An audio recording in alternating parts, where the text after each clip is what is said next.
आज हम लोग डिस्कस करते हैं जॉइंट एंड इन्वर्स के ऊपर। जॉइंट एंड इन्वर्स पढ़ने से पहले आपको क्लियर होना चाहिए कि माइनर्स एंड कोफैक्टर्स क्या होता है। बिल्कुल 100% क्लियर होना चाहिए, तभी हम आगे बढ़ सकते हैं। क्योंकि माइनर्स जिस तरीके से होता था, माइनर्स के बाद वाला जो टॉपिक था वो आपका कोफैक्टर था, और कोफैक्टर के जस्ट बाद वाला टॉपिक जो है एडजॉइंट है ना। तो हम इसमें माइनर्स आपको याद है पढ़े थे कि जितने नंबर ऑफ़ एलिमेंट्स होते हैं, सब एलिमेंट्स का सेपरेट क्या होता था, सबका अपना माइनर्स होता था। इसमें साइन का कोई चक्कर नहीं रहता था। लेकिन जैसे हम कोफैक्टर पढ़ते थे तो माइनर की तरह ही निकलता था, लेकिन उसमें साइन को हम कंसिडर करते थे, यानी साइन के साथ हर एक एलिमेंट का सेपरेट अपना कोफैक्टर्स रहेगा, है ना। अब जस्ट उसके बाद का हम लोग एडजॉइंट पढ़ेंगे। तो एडजॉइंट क्या कहता है कि आप हर एक एलिमेंट का कोफैक्टर निकालोगे, जितने भी एलिमेंट्स हैं सबका कोफैक्टर निकालोगे। कोफैक्टर्स निकालने के बाद आप एक मैट्रिक्स के अंदर उसको सजा दोगे। सजा देने के बाद उसका हम ट्रांसपोज कर देंगे, और ट्रांसपोज करने के बाद जो आपका मैट्रिक्स आएगा वही मैट्रिक्स गिवन मैट्रिक्स का एडजॉइंट कहलाएगा, यानी सहखंडज कहलाएगा ना। तो सहखंडज कहलाएगा। यहाँ से हम एग्जांपल को देखते, पहले डेफिनेशन देख लेते हैं। यहाँ पर कहा गया है कि एडजॉइंट की हम बात कर रहे हैं। लेट ए जो है ये आपका स्क्वायर मैट्रिक्स है, इसके अंदर का एलिमेंट है, इस तरीके से हम डिनोट करते हैं। Let A I j be a square matrix of order n. ये एन ऑर्डर का होगा, मतलब 3/3 तो हम 3 लिखते हैं, 2/2 तो सिर्फ हम 2 लिखते हैं ना। तो यहाँ order N and let A आई जे, ये ए आई जे जो है कैपिटल ए आई जे से हम डिनोट करते हैं, इसको कोफैक्टर के लिए हम डिनोट करते हैं। B a cofactor of element A I J in A, यानी जो आपका ये मैट्रिक्स ए दिया गया है, इसके अंदर का जो एलिमेंट है ए आई जे, सबका अपना सेपरेट कोफैक्टर निकाला गया, और उस कोफैक्टर को हम ए आई जे से डिनोट करें। क्लियर हो गया। Then the transpose of the matrix of cofactor of element A is called the adjoint of A and is denoted by adjoint of A. That is adjoint of A is equal to Aij, यानी ये cofactor है और इसका हम transpose. अभी इसको हम देखते हैं किस तरीके से, एग्जांपल के तौर पे रहेंगे तो और बेहतर होगा। यहाँ से एग्जांपल हम ले रहे हैं, ठीक ना। जैसे हमने क्या कर लिया, एक मैट्रिक्स लिया A, और यहाँ पर इसके अंदर एलिमेंट A B C और D ले लिया गया। क्लियर है, ये 2/2 का है। अब मुझे क्या करना पड़ेगा, इसमें 4 एलिमेंट है तो सबका अपना सेपरेट कोफैक्टर निकालना पड़ेगा। तो कोफैक्टर निकालने के लिए हम क्या करते हैं, A11 लिखेंगे। इसका बाय डिफ़ॉल्ट क्या हो गया कि ये वाला जो है, ये स्मॉल है, इसका हम कोफैक्टर निकालने जाए। तो फॉर्मूला होता था -1 के पावर i + j। तो i का वैल्यू 1, j का वैल्यू, और इसके बाद हम इसको बंद कर लेते थे और इसको बंद कर लेते थे, तो बच गया क्या, d। तो यहाँ पर हम d लिखते थे, है ना। अब -1 के पावर कितना हो गया, 2, और इंटू डी। तो -1 के पावर सम संख्या इवन है तो ये पॉजिटिव होता था, निगेटिव रहता तो माइनस होता था, है ना। तो ये पॉजिटिव हो जाएगा, सिंपल आंसर कितना आ जाएगा, d आ जाएगा। इसी तरीके से दूसरे एलिमेंट का हम कोफैक्टर निकालेंगे, A12, ठीक ना। तो यहाँ से क्या हो जाएगा, -1 के पावर 1 + 2, और ये भी इस रो में है और इस कॉलम में है, बंद हो जाने के बाद बचा क्या, सिर्फ c बचा। ये हो जाएगा -1 के पावर 3 इंटू सी। तो -1 के पावर और 3 है तो -1 होगा, -1 में c से मल्टीप्लाई करेंगे तो -c। इसी तरीके से a यहाँ पर आएंगे तो 2 1, तो -1 के पावर 2 + 1 इंटू ये c वाला जो है, ये रो बंद हो जाएगा, ये कॉलम बंद हो जाएगा, तो बचा क्या, b। तो -1 के पावर 3 और इंटू b, ये -1 के पावर 3 क्या हो जाएगा, -b हो जाएगा। सिमिलरली A22 निकालेंगे, d का -1 के पावर कितना, 2 + 2, ये d इस लाइन में, इस रो में है और इस कॉलम में बंद हो जाएगा, तो कितना बचा, a बचा ना, इक्वल टू ये -1 के पावर 4 और इंटू a। तो -1 के पावर 4 पॉजिटिव, तो सिंपल ये हर एक एलिमेंट का क्या निकल गया, हर एक एलिमेंट का कोफैक्टर निकल गया। अब यहाँ जो जैसे कोफैक्टर निकला तो मुझे एडजॉइंट निकालना है ना, तो सिंपल हम कहेंगे एडजॉइंट ऑफ ए। आप इस तरीके से मैट्रिक्स बना लोगे। अब देखो A11 का पोजीशन ये था, तो इसका पहले एलिमेंट का कोफैक्टर कितना है, d। तो आप यहाँ पर लिख दो d। फिर A12 है तो A12 का कितना है कोफैक्टर, -c, तो -c आपने लिख दिया। A21 का कोफैक्टर कितना है, -b, तो -b। A22 का जगह कौन सा है, ये, तो इसका कोफैक्टर कितना आया, a। ये जैसे आप मैट्रिक्स डालिए, इसी का मुझे ट्रांसपोज करना, और जैसे आप ट्रांसपोज करोगे तो ट्रांसपोज जानते हो कि जो रो में होता है उसको कॉलम में करते हैं, जो कॉलम में होता है उसको रो में करते हैं। तो ये वाला जो रो है इसको कॉलम में कन्वर्ट कर डी माइनस, क्लियर हो गया। ये वाला दूसरा रो है तो इसको कॉलम में कन्वर्ट कर देंगे माइनस बी, और अब ये ट्रांसपोज इस पर से हट गया। तो इस मैट्रिक्स का, ठीक है, ये जो हुआ आपका क्या हो गया, एडजॉइंट हो गया, सहखंडज हो गया। इसी तरीके से हम बनाते चलेंगे आगे। अब इसका हम देखते हैं जनरल किस तरीके से काम होगा, ठीक ना, कि कैसे काम होता है। वैसे एक चीज़ और हम देख लेते हैं। अभी मुझे सिंपल ये 2/2 के लिए ही कंसेप्ट वैलिड है, आप डायरेक्टली बना सकते हो। यहाँ किस तरीके से, जैसे देख लीजिए यहाँ पर ए बी सी डी है, तो ए बी सी डी है तो डायरेक्टली मुझे एडजॉइंट निकालना होगा। तो देखो ए कहाँ पर चला गया, डी वाला कहाँ चला गया, ए, डी वाला कहाँ चला गया, डी किस पर चला गया, ए के ऊपर, और ए कहाँ चलाया, डी के पास, डी के पास चलाया। और ये दोनों उसी जगह है, बी और सी दोनों एक ही जगह, ये अपने जगह पर है, लेकिन साइन क्या हो गया, चेंज हो गया। यहाँ पर पॉजिटिव है तो यहाँ पर निगेटिव, ये पॉजिटिव था तो ये निगेटिव। तो डायरेक्टली हम ये भी कह सकते हैं, सिर्फ 2/2 के लिए ही कंसेप्ट ये वैलिड है कि ये दोनों आपस में इंटरचेंज कर दीजिए, अदला बदली, मतलब ये चला जाएगा ए के पास और ये वाला वैल्यू इसके पास चलाएगा, ये अदला बदली हो गया। और ये दोनों अपने पास ही रहेगा, सिर्फ इसका साइन क्या हो जाएगा, बदल जाएगा। जैसे प्लस है तो माइनस हो जाता, माइनस रहता तो प्लस, यहाँ पर प्लस है तो माइनस हो जाता, माइनस रहता तो प्लस हो जाता। तो डायरेक्टली हम बना सकते हैं, क्लियर ना। यानी ये दोनों साइन आप क्या कर देना, इसको बदल देना, ये ए वाला यहाँ पर चला जाएगा, इस एलिमेंट का वैल्यू यहाँ पर चला जाएगा, ये दोनों अपने जगह पर ही रहेगा, सिर्फ साइन क्या हो जाएगा, चेंज हो जाएगा। तो ये 2/2 का डायरेक्टली हम कंसेप्ट भी याद रखेंगे। 2/2 का आएगा तो इतना हम दुनियादारी नहीं करेंगे, सिंपल आप इसको देखते ही एडजॉइंट ऑफ ए इतना निकालता है। लेकिन जो स्टेप्स होता है इस स्टेप्स के हिसाब से इतना आया, इस चीज़ को भी आपको याद रखना है, क्लियर। अब हम इसका जनरल वैल्यू देखते हैं आगे। अब ये है 3/3 का, 3/3 में क्या करेंगे, जैसे हमने एक मैट्रिक्स लिया, इसके अंदर का ये जनरल एलिमेंट है, ठीक ना, उसके पोजीशन के साथ A11 स्मॉल एस हम उसके एलिमेंट को डिनोट करते हैं, IJ उसका पोजीशन है, कौन सी जगह पर इसका वैल्यू होगा इसके लिए हम डिनोट करते हैं। तो A11 A12 A13 A21 इस तरीके से हमने लिख दिया, ये कंप्लीट ये मैट्रिक्स है। अब सब एलिमेंट का, इसमें कितने एलिमेंट्स हैं, 9 एलिमेंट्स है, तो 9 का सबका हम सेपरेट क्या निकालेंगे, को फैक्टर निकालेंगे। अब को फैक्टर, इस एलिमेंट का को फैक्टर, जैसे ए स्मॉल A11 है तो कैपिटल ए से हम डिनोट करते हैं, तो उसको क्या बोलते हैं, को फैक्टर बोलते हैं। तो इस एलिमेंट का को फैक्टर A1 निकाल लेंगे, -1 टू द पावर MIJ होता है, उस हिसाब से A12 इसका को फैक्टर, सबका अपना को फैक्टर हम निकाल के इस तरीके से मैट्रिक्स में सजा देंगे। सजा देने के बाद इसका ट्रांसपोज करेंगे, ट्रांसपोज के बाद जो मैट्रिक्स आपका आएगा उसको ही हम लोग कहते हैं इस गिवन मैट्रिक्स का एडजॉइंट, क्लियर, सहखंडज बोलते हैं। तो ये आपका रो में है तो ट्रांसपोज का मीनिंग क्या होता है कि जो रो में हो उसको कॉलम में कर दे, तो कॉलम में आप कर दीजिए A12 A13, क्लियर। दूसरे रो को इस तरीके से वर्टिकल कर दीजिए, कॉलम में A22 A23, फिर ये रो में है A31 A32 और A3। तो यही आपका कहलाएगा क्या चीज़, इस मैट्रिक्स का ये वाला एडजॉइंट हुआ। सबसे पहले को फैक्टर निकालेंगे, याद रखना है कि आपको जब भी को फैक्टर निकालना होगा तो AI के पावर क्या होगा, -1 के पावर AIJ और MIJ। ये पहले वाला वीडियो आपको बना के दिया गया था, उसमें आप क्लियर कर लेना, उसके बाद ही इसमें आना, ठीक ना। जब तक ये क्लियर नहीं होगा तब तक इसमें आपका हमेशा आंसर गलत ही आएगा, इसलिए बेहतर है कि आप इसको पहले क्लियर कर ले, उसके बाद इस टॉपिक पर आए। समझ में आ रहा है। अब हम इससे रिलेटेड सवाल को देखते हैं आगे, कैसे सवाल बन रहा है।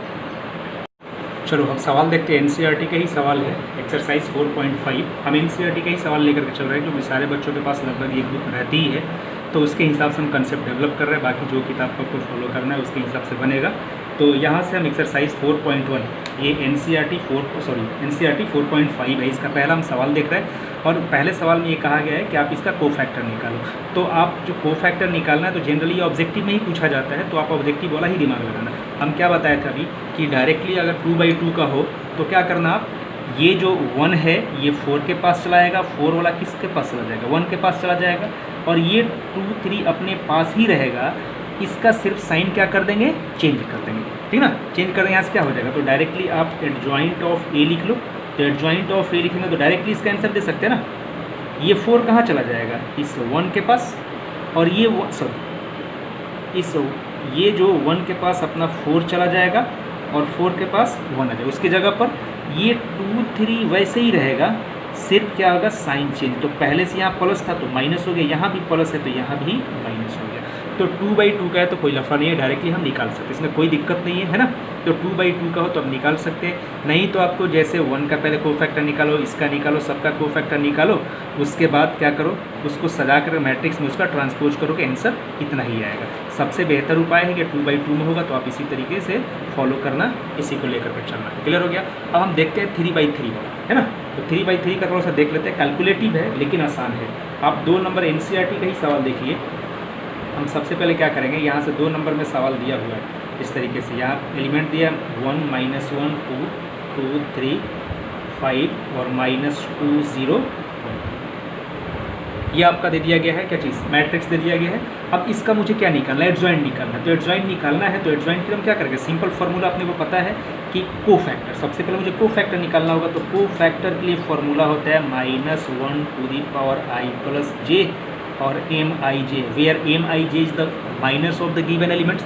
जिस एलिमेंट का आप निकालने जा रहे हो उसका माइनर को हम MIJ से डिनोट करते हैं, और ये साइन इसके पहले आता है, और ये साइन ही आता है जिसके वजह से ये माइनस आपका कोफैक्टर के रूप में कन्वर्ट हो जाता है, सहखंड के रूप में। इसमें ज लगा हुआ रहता है, हिंदी वाले थोड़ा सा ध्यान देंगे, एडजॉइंट का मतलब सहखंडज, और जो आपका कोफैक्टर होता था वो सहखंड होता था, है ना। तो यहाँ से देखिए, तो हमारे एक एलिमेंट का अपना निकालेंगे तो इसका A11 यानी पहले का, तो पहले की हम बात करेंगे तो यहाँ से क्या हो जाएगा, -1 के पावर 1 + 1 i + j का वैल्यू इनटू ये -1, ये जो 1 है इस रो में और इस कॉलम में ये दोनों बंद हो जाएगा, ये रो और ये कॉलम बंद हो गया। तो यहाँ से क्या हो जाएगा 3 5 0 और 1। अब ये हो जाएगा -1 के पावर 2, और इसको हम डायरेक्टली करते हैं, 3 × 1 3 -0 × 5 कितना हो जाएगा 0। तो आंसर कितना हो जाएगा -1 के पावर 2 पॉजिटिव, तो सिर्फ 3 हो जाएगा, है ना। ये तो क्लियर रखना पड़ेगा आपको। सिमिलरली A12 हम करेंगे, -1 के पावर कितना हो जाएगा, ये हो जाएगा 1 + 2। इसका कोफैक्टर निकालेंगे, कितना हो जाएगा, ये देखो इस हम एलिमेंट की बात कर रहे हैं -1 का, तो ये -1 इस रो में और इस कॉलम में है, दो बंद हो जाएगा, यही बंद हो गया, यही बंद हो गया, 2 5 -2 1 2 5 -2 1, है ना। इस तरीके से हो जाएगा। अब -1 के पावर 3, और ये डायरेक्टली कर दो, 2 × 1 3 2, माइनस साइन होता है और ये -10 तो +10 हो जाएगा ना। अब यहाँ से क्या हो जाएगा, -1 के पावर 3 निगेटिव, और ये 12 है तो क्या हो जाएगा -12। सिमिलरली हम सबका निकाल सकते हैं, सबका इसी तरीके से हम निकाल लेंगे, और निकाल लेने के बाद फिर आगे सबका हम सेपरेट क्या कर लिए, निकाल लिए, है ना। यहाँ से A11 A12 A13 इस तरीके से सिमिलरली हम 21 22 23 ये हर एक एलिमेंट का, जितने भी एलिमेंट है सब एलिमेंट का हमने क्या कर लिया, इसका कोफैक्टर निकाला। जैसे कोफैक्टर निकाल लिया तो आप क्या करोगे, यहाँ पर नाउ एडजॉइंट ऑफ ए निकालना है आपका टारगेट। तो सबसे पहले जो आपका कोफैक्टर आया उसको उसी पोजीशन में लिख दीजिए।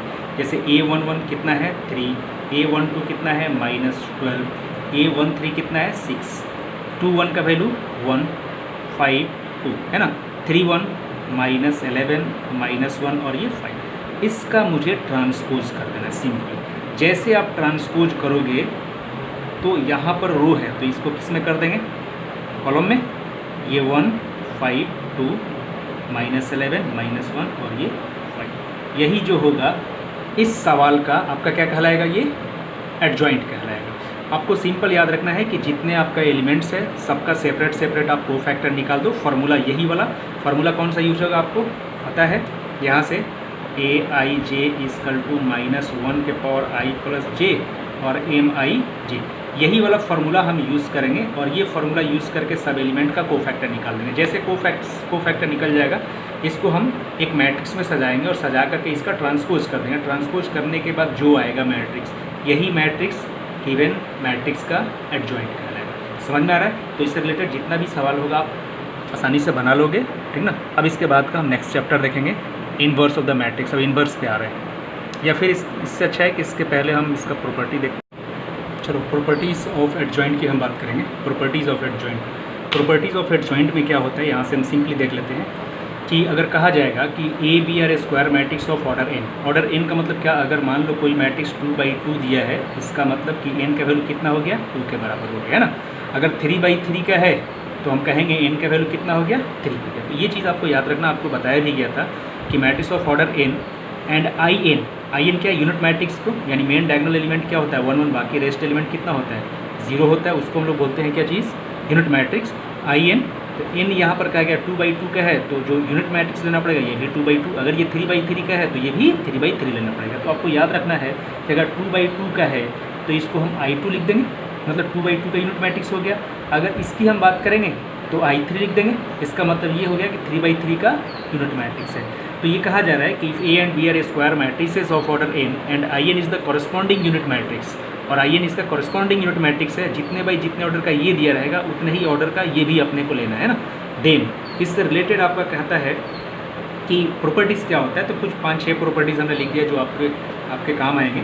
यहाँ पर पहला प्रॉपर्टी कहता है कि A into adjoint of A, यानी जो आपका मैट्रिक्स दिया रहेगा वही मैट्रिक्स और उस मैट्रिक्स का आपने एडजॉइंट निकाल लिया और दोनों को मल्टीप्लाई करोगे तो किसके बराबर हो जाएगा, adjoint of A into A के बराबर। क्योंकि आपको पता है कि हम जब मैट्रिक्स पढ़े थे तो AB और BA जनरली बराबर नहीं होता है, नहीं ना होता है, AB और B आपका क्या होता है, बराबर नहीं होता है। तो यहाँ पर क्या कहा गया है कि A में एडजॉइंट से मल्टीप्लाई करो और पहले एडजॉइंट ला दो बाद में A ला दो, तो ये और ये दोनों आपस में बराबर होगा।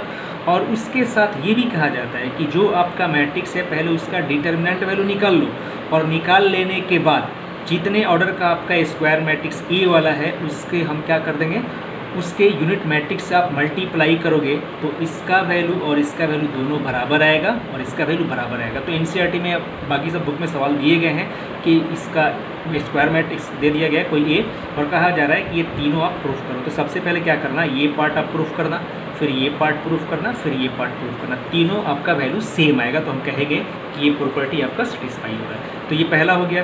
दूसरा क्या कहा जा रहा है कि एडजॉइंट ऑफ ए, कोई ये स्क्वायर मैट्रिक्स दिया रहेगा उसका ऑर्डर दिया रहेगा, तो कहा जाता है कि एडजॉइंट ऑफ ए निकालोगे और उसका डिटर्मिनेंट निकालोगे तो बताओ इसका वैल्यू कितना होगा। तो हम लोग क्या करेंगे, सेपरेट जो क्वेश्चन दिया गया उसका डिटर्मिनेंट निकालेंगे और जो ऑर्डर होगा उसके ऑर्डर में से एक माइनस कर लेंगे तो आपका आंसर बराबर है। मतलब क्या हुआ, जैसे मान लो एग्जांपल के तौर पे हमने कह दिया कि आपको 3/3 का एक मैट्रिक्स दे दिया गया, तो मैट्रिक्स दे दिया गया तो एन का वैल्यू कितना हो गया, 3 हो गया। तो पूछा जाएगा कि बताओ एडजॉइंट ऑफ ए निकालोगे और इसका डिटर्मिनेंट वैल्यू किसके बराबर होगा। तो हम सिंपल क्या करेंगे, डिटर्मिनेंट ऑफ ए और यहाँ से n-1 वाला फॉर्मूला अप्लाई करेंगे। तो डिटर्मिनेंट ऑफ ए निकालेंगे, एन का वैल्यू 3 -1, यहाँ ए डिटर्मिनेंट ए का स्क्वायर, समझ में आ रहा है ना। यानी 3 ऑब्जेक्टिव में जनरली ये सवाल पूछा जाता है कि अगर 3/3 का स्क्वायर मैट्रिक्स दिया है तो इनका वैल्यू 3 हो गया, तो कहा जाता है कि एडजॉइंट ए का जो डिटर्मिनेंट होगा वो किसके बराबर होगा। इस तरीके से ऑप्शन दे दिया जाएगा तो हम कहेंगे डिटर्मिनेंट ए का पावर n-1, तो n का वैल्यू कितना है 3, 3 - 1 2 इसके बराबर होगा। और ये सवाल मुझे लगता है कि एनसीईआरटी में दिया है, आप चेक कर लो। क्लियर हो गया। तो ये दूसरा प्रॉपर्टी हो गया, बहुत इंपॉर्टेंट है, ये याद रखना बोर्ड के पॉइंट ऑफ व्यू से। यहाँ से क्या होता है, सिमिलरली इसी तरीके से एडजॉइंट ऑफ ए कितना होगा, डिटर्मिनेंट ए का पावर n-1, एडजॉइंट ऑफ ए, देखो ये मैट्रिक्स है और ये डिटर्मिनेंट हो गया तो ये n-1 का होल स्क्वायर। एडजॉइंट ए का ट्रांसपोज, तो एडजॉइंट ए निकाल लो उसका होल ट्रांसपोज, ये दोनों बराबर हो गए। एडजॉइंट ऑफ ए भी मतलब क्या है, adjoint of B into adjoint of B. इसको क्या करो, वीडियो रोक करके आप इसको लिख लेना, बहुत इंपॉर्टेंट प्रॉपर्टी और सबसे ज़्यादा जो इंपॉर्टेंट है ये दोनों है, ठीक ना। और ये पूछा जाता है आपके जेईई के सवाल वगैरह में, इससे रिलेटेड सवाल करते हैं, ठीक है। अभी देखते हैं इन्वर्स का जो हम डिनोट करते हैं, ए इन्वर्स से ए का पावर -1, इस तरीके से इन्वर्स को हम रिप्रेजेंट करते हैं, हिंदी में व्युत्क्रम कहलाता है ना। तो डायरेक्टली इसका फॉर्मूला मुझे याद रखना है कि ए इन्वर्स इक्वल टू होता है 1 determinant of A into adjoint of A, means हम कह सकते हैं adjoint of A by determinant of A, है ना। इस तरीके से हम इसको ऐसा भी कर सकते हैं कि adjoint of A by determinant of A. अब इसमें याद रखना है, इसमें कंडीशन है कि ए इन्वर्स का एग्जिस्टेंस तभी होगा जब नीचे वाला वैल्यू कहीं भी 0 नहीं हो सकता है, जब determinant of A not equal to 0, इसको नॉन सिंगुलर बोलते हैं ना। आगे जब हम टॉपिक पढ़ेंगे सिंगुलर नॉन सिंगुलर ये सारा कुछ आपको पढ़ाया जाएगा। तो डिटर्मिनेंट ए का वैल्यू 0 के बराबर नहीं, यानी कोई भी सवाल आपको दिया रहेगा तो सबसे पहले आपको ये चेक करना पड़ेगा कि जो डिटर्मिनेंट वैल्यू है वो 0 तो नहीं है। अगर 0 है तो हम कहेंगे does not exist, A inverse का एग्जिस्टेंस नहीं होगा। जब डिटर्मिनेंट का वैल्यू 0 नहीं होगा तभी उसका एग्जिस्टेंस।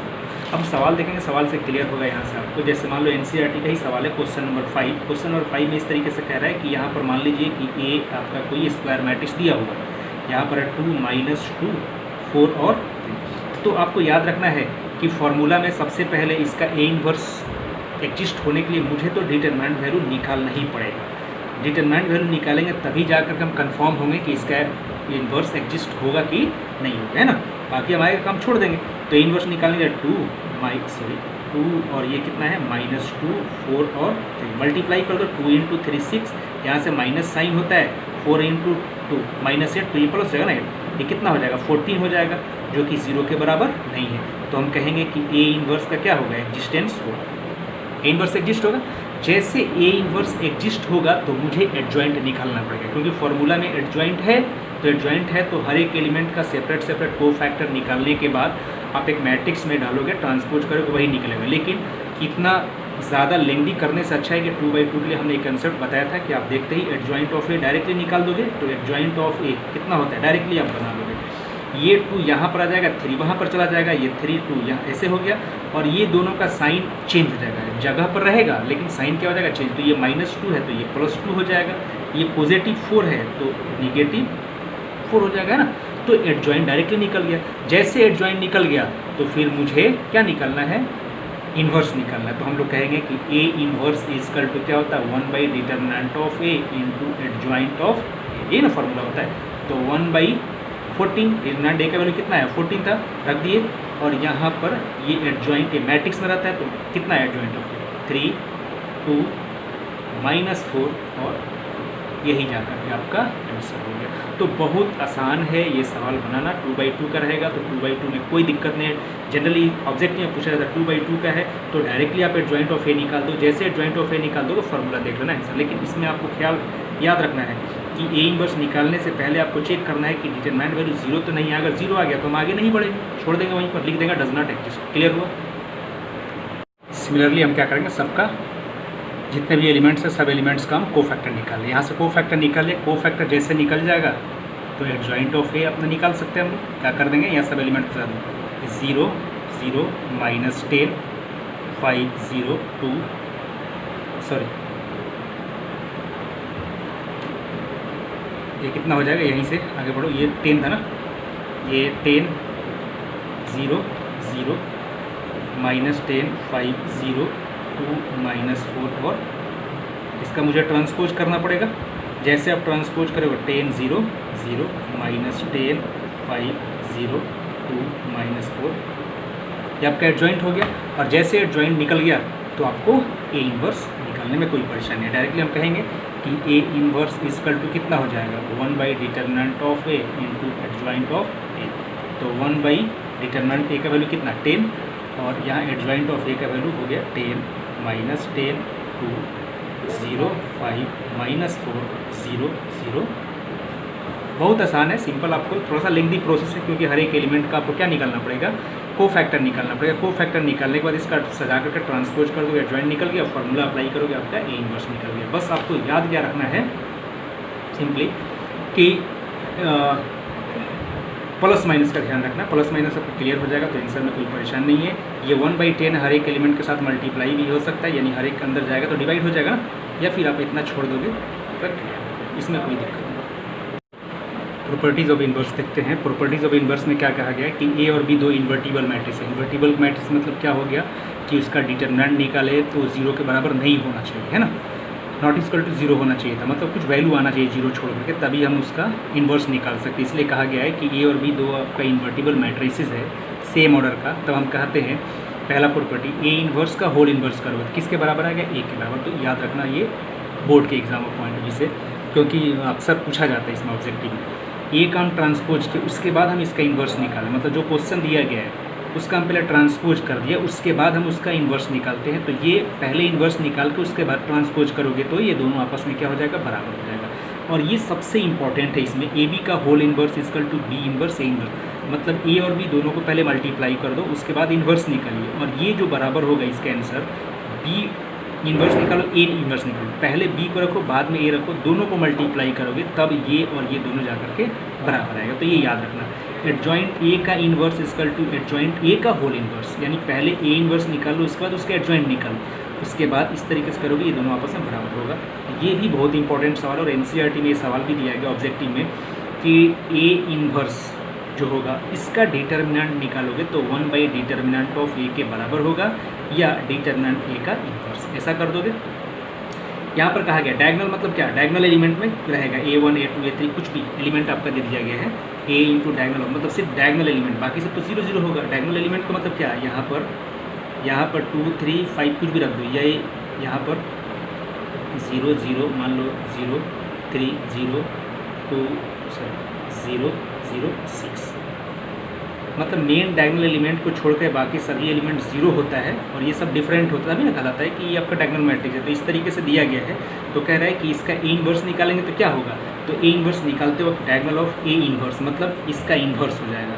जैसे मान लो यहाँ पर दे दिया जाता एक्स वाई और जेड, तो डायरेक्टली ए इन्वर्स जो हो जाएगा ये आप वैसे ही कर दो, क्या हो जाएगा एक्स इन्वर्स 0 0 ये 0, वाई इन्वर्स 0 0 0 और जेड, डायरेक्टली आंसर इसका निकल जाएगा। समझ में आ रहा ना। तो इस तरीके से डायगोनल दिया रहेगा। तो ये तो अक्सर ये भी सवाल पूछा जाता है कि अगर डायगोनल के एलिमेंट दिया गया है एक्स वाई जेड करके तो इन्वर्स कितना, तो डायरेक्टली आप इस तरीके से फाइंड आउट कर लो। तो ये भी प्रॉपर्टी इंपॉर्टेंट है, आपको याद रखना है। बहुत इंपॉर्टेंट नोट्स है। इसके बाद का जो हम सवाल बनाएंगे इसी पर फुल्ली बेस्ड है।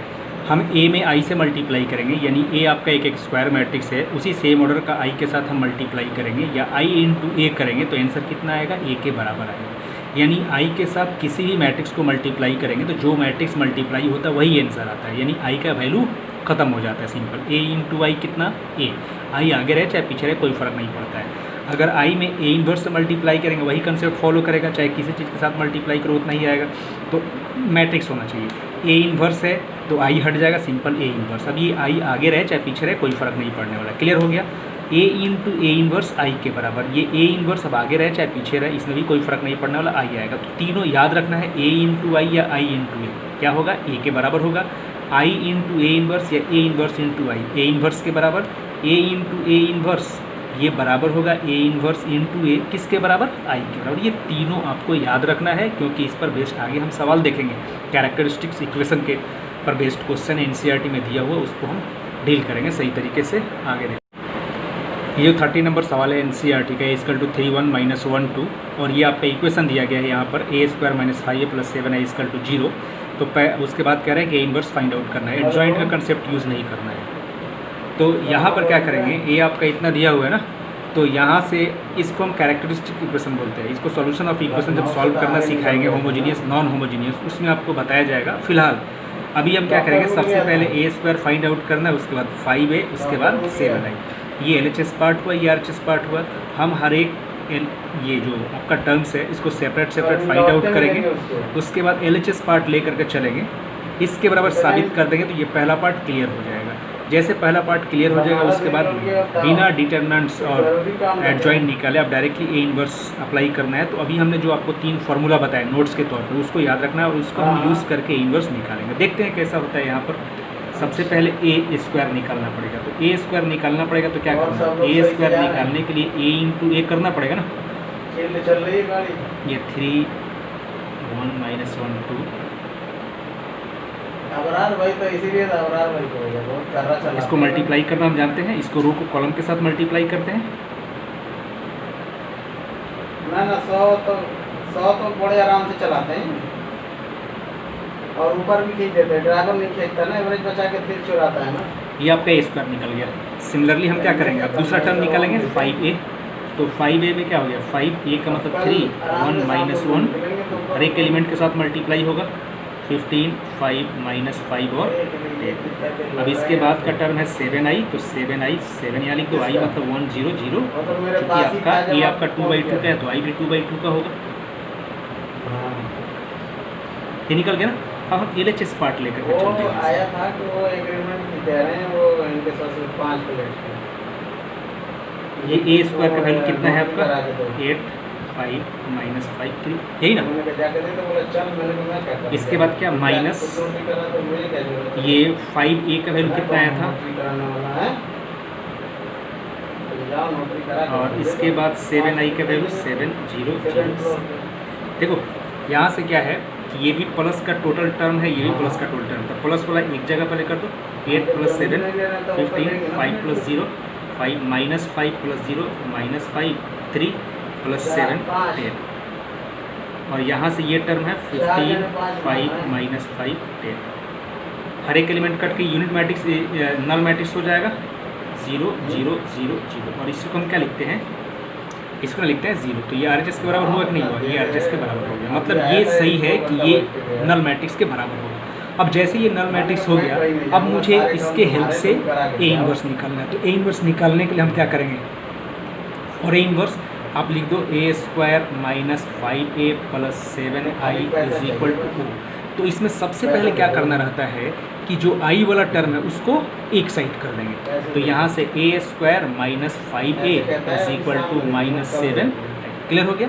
माइनस वाला टर्म मतलब I वाला टर्म उधर चला गया, ये वैसे ही का वैसे ही रहेगा। अब हम इसको क्या करेंगे, अब दोनों तरफ मल्टीप्लाई करेंगे। किससे, A इन्वर्स। क्योंकि A इन्वर्स फाइंड आउट करना है तो इसमें A इन्वर्स तो मौजूद रहना चाहिए, नहीं है तो A इन्वर्स हम दोनों तरफ मल्टीप्लाई करेंगे। Multiplying both sides by A inverse. A inverse से मल्टीप्लाई करेंगे तो A² को मैं A इंटू A लिख सकता हूँ ना। इस टर्म में भी A इन्वर्स से मल्टीप्लाई हुआ है, 5A पहले से, इसमें भी A इन्वर्स से मल्टीप्लाई, माइनस 7I इसमें भी A इन्वर्स। अब देख लो ये वाला जो टर्म होगा A into A inverse I के बराबर होगा, ये तो पहले से है A into A inverse I के बराबर। अभी 3 नोट्स लिखवाया गया वहाँ से, ये minus 5A into A inverse यहाँ भी I हो जाएगा इज इक्वल टू यहाँ से minus 7I into A inverse के बराबर। अब तीनों नोट्स देखोगे, नोट्स में आपका क्लियर है, ये होता है ना। अब A इंटू I फिर से A हो जाएगा minus 5I is equal to minus 7 into A inverse. अभी आपका A इन्वर्स याद ही ना, A का वैल्यू आपके सवाल से उठा लो, यहाँ से कितना हो गया 3 1 माइनस 1 2 माइनस 5I का मतलब 1 0 0 1 is equal to minus 7 into A inverse. अब क्या हो जाएगा, ये 3 1 माइनस 1 2 माइनस 5 को मल्टीप्लाई करो 5 0 0 5 is equal to minus 7 into A inverse. यही ना होगा, A इंटू 7 इन्वर्स। अब यहाँ से क्या होगा, पहले इसको सॉल्व कर लेते हैं। सॉल्व कर लो तो कितना हो जाएगा 3 माइनस 5, तो 3 माइनस 5 माइनस 2 हो जाएगा, 1 minus 0 1 minus 1 minus 0 minus 1 2 minus 5 तो माइनस 3। कॉरस्पॉन्डिंग एलिमेंट के साथ ऑपरेशन होता है is equal to minus 7 into A inverse. तो A इन्वर्स निकालने के लिए इधर का जो भी मल्टीपल इधर आता है तो क्या होता है, डिवाइड में होता है ना। तो माइनस 1/7 और इसके बाद ये माइनस 2 1 माइनस 1 और ये माइनस, यही आपका A इन्वर्स फाइंड आउट होगा। अब 7 को हम अंदर भी लेके जा सकते हैं, आपका आंसर आ जाएगा। तो याद रखना है कि जब इस टाइप से सवाल दिया गया हो तो पहले तो आपको इसको साबित करके दिखाना है कि ये जो भी दिया गया उसके बराबर है। जैसे ये बराबर हो गया, उसके बाद A इन्वर्स निकालने के लिए हम लोग A इन्वर्स से मल्टीप्लाई करते हैं। उसके बाद जो 3 नोट्स लिखवाया गया था, यहाँ से नोट्स किस तरीके से था कि यहाँ से नोट्स आपको यहाँ से था A में I से मल्टीप्लाई करो या A में I से मल्टीप्लाई करो, हमेशा क्या आएगा A आएगा। A इन्वर्स इंटू I करो या I इंटू A इन्वर्स करो, A इन्वर्स आएगा। और A इंटू A इन्वर्स करो या A इन्वर्स इंटू A करो, I के बराबर आएगा। ये फॉर्मूला बताया गया था और यही नोट्स हमने इधर अप्लाई किया है और आपका फाइनल आंसर आ गया। तो इस तरीके से टोटल सवाल आपका बनेगा।